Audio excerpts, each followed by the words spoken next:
정오 종합뉴스.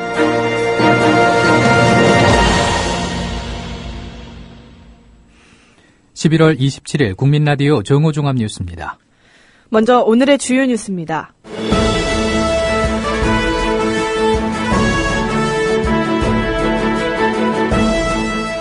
고 김영삼 전 대통령의 연결식이 어제 유족과 측근, 정계 인사, 일반 시민의 애도 속에 엄수됐습니다. 김현웅 법무부 장관이 시민들의 집회와 관련해 오늘 오전 10시 담화문을 발표했습니다. 경찰이 오늘 오전 민주노총 경기본부를 압수수색했습니다. 다음 달 5일 예정된 서울 도심 2차 대규모 집회를 경찰이 허가하지 않을 것으로 보입니다. 국민라디오 정오종합뉴스 잠시 후 시작합니다.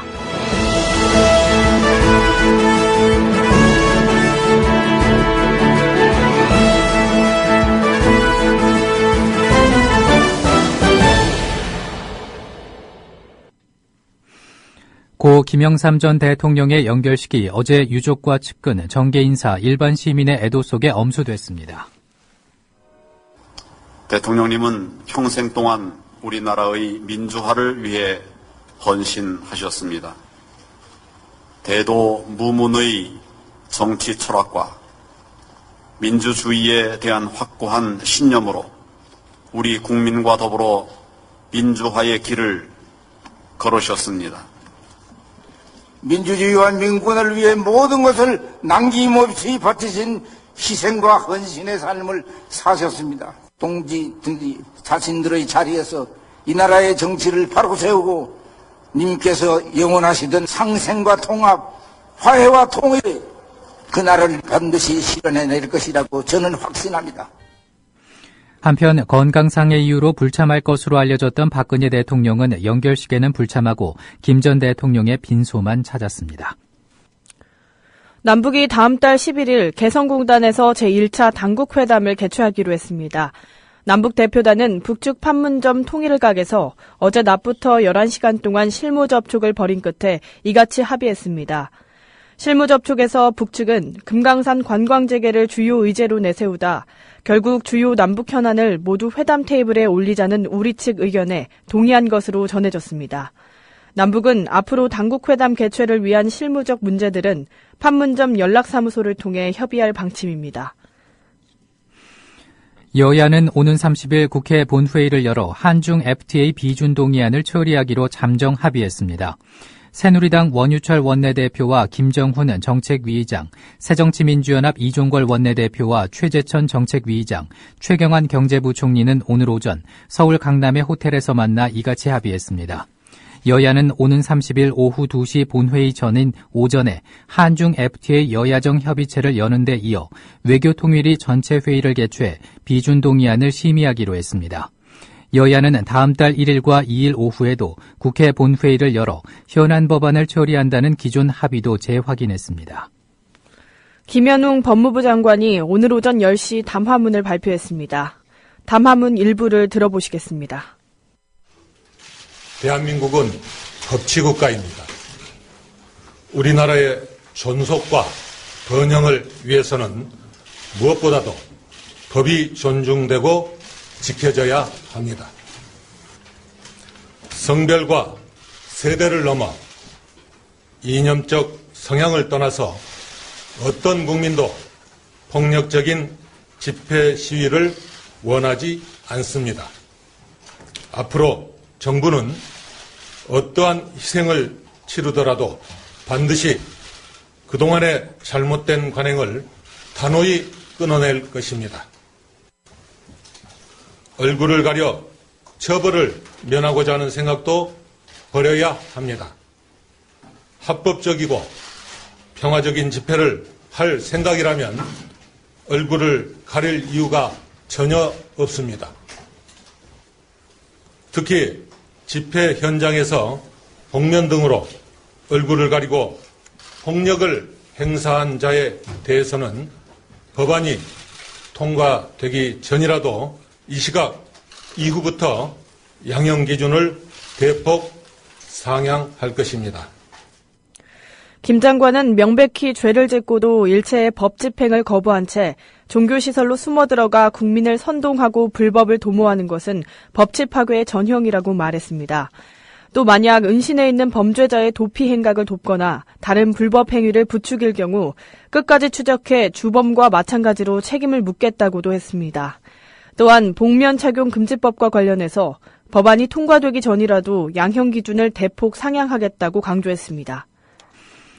경찰이 민주노총 경기본부를 압수수색했습니다. 서울지방경찰청은 오늘 오전 9시 경기도 수원시 민주노총 경기본부에 대해서 압수수색에 들어갔습니다. 경찰은 지난 5월 세계 노동절 대회 집회 당시 민주노총이 불법 폭력 행위를 주도한 것으로 보고 관련 혐의를 입증할 자료를 확보하기 위해서라고 밝혔습니다. 이에 대해 민주노총은 박근혜 정부의 살인적인 탄압이라면서 반발하며 경찰이 오히려 갈등을 유발하고 있다고 주장했습니다. 다음 달 5일 예정된 서울도심 2차 대규모 집회를 경찰이 허가하지 않을 것으로 보입니다.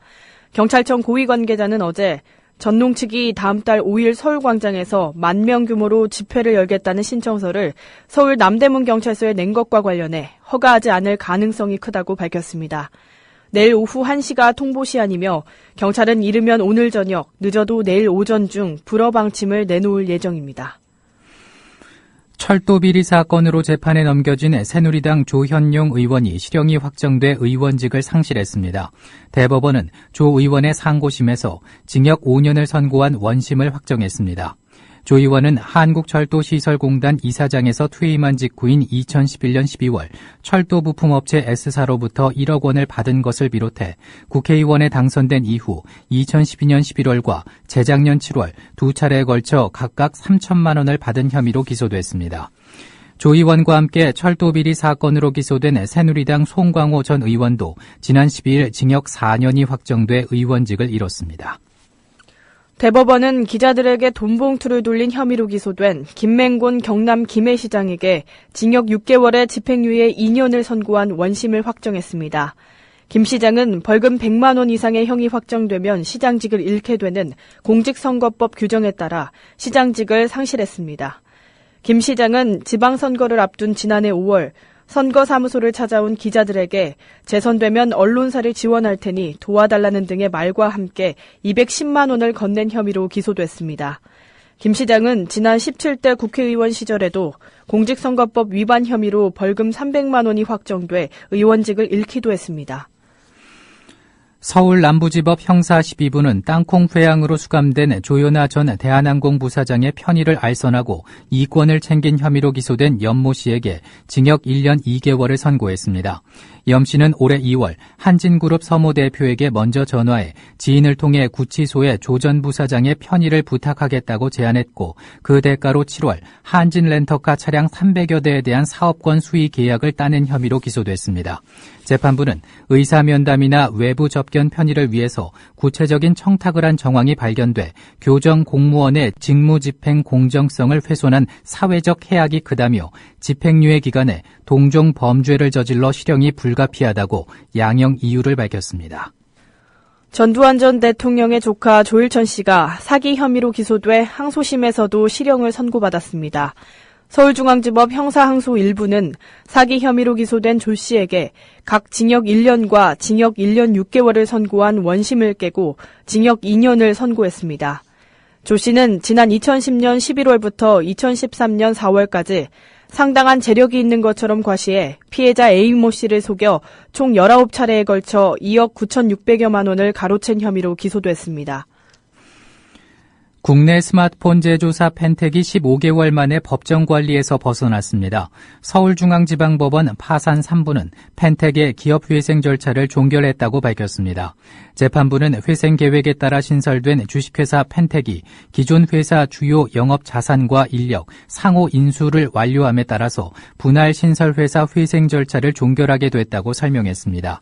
지난해 8월부터 기업회생 절차에 들어간 펜텍은 지난달 16일 법원이 회생 계획안을 인가하면서 극적으로 회생의 길에 들어섰고 앞서 법원은 솔리드 옵티스 컨소시엄의 펜텍 인수를 허가한 바 있습니다. 마이크로소프트가 예고한 인터넷 익스플로러 옛 버전들에 대한 지원 중단이 7주 앞으로 다가왔습니다. 이에 따라 옛 버전 인터넷 익스플로러와 액티브엑스에 의존하는 한국 관공서와 금융기관, 기업들의 상당한 혼란이 우려됩니다. 마이크로소프트에 따르면 내년 1월 12일부터 최신 인터넷 익스플로러 버전에 대해서만 기술 지원과 보안 업데이트를 제공키로 한 계획을 예정대로 실행키로 했습니다. 마이크로소프트는 이런 일정을 올해 8월에 예고한 바 있습니다. 아프리카 3개국을 순방 중인 프란치스코 교황이 케냐 수도 나이로비에서 아프리카 첫 미사를 집전했습니다. 나이로비 대학 캠퍼스에서는 20만 명이 넘는 군중이 모여 교황을 환영했고, 교황은 미사 마지막에 현지어인 스와힐리어로 케냐에 하느님의 축복이 있기를이라고 말해 큰 박수갈채를 받았습니다. 교황은 나이로비 UN 환경본부를 방문해 지구가 직면한 환경 위기에 대해 경고하면서 오는 30일 프랑스 파리에서 열리는 UN 기후변화 협약 당사국 회의에서 합의가 도출되기를 희망했습니다. 지난달에도 은행의 가계대출 금리는 떨어졌지만 예금 금리는 10개월 만에 오름세로 돌아섰습니다. 한국은행은 지난달 신규 취급액을 기준으로 은행의 정기예금 금리는 연 1.56%로 9월보다 0.05%포인트 올랐다고 밝혔습니다. 한국은행은 연말 만기가 되는 기업예금을 은행들이 다시 유치하려고 은행들이 우대금리를 적용하는 경우가 많아 예금금리가 오른 것으로 분석했습니다.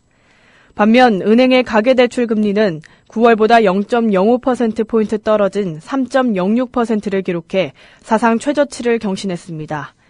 특히 주택담보대출 금리는 2.9%로 0.02%포인트 떨어졌습니다.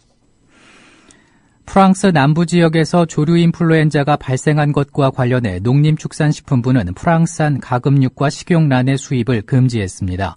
올 들어 지난달까지 프랑스에서는 오리고기 1톤, 오리간 13톤, 병아리 84만 4천 마리 등이 수입됐습니다. 앞서 유럽연합 집행위원회는 프랑스 남부의 암탉 농장에서 고병원성 조류 인플루엔자가 발생해 방역 조치를 취했다고 설명했습니다. 날씨입니다. 오늘 중부지방은 대체로 맑겠고 남부지방은 구름 많고 전라남북도와 제주는 낮까지 눈이 조금 오는 곳이 있겠습니다. 서울의 지금 기온은 영하 2.7도입니다. 정오종합 뉴스를 마칩니다. 제작 이정일, 진행의 정승조, 김일아였습니다. 국민라디오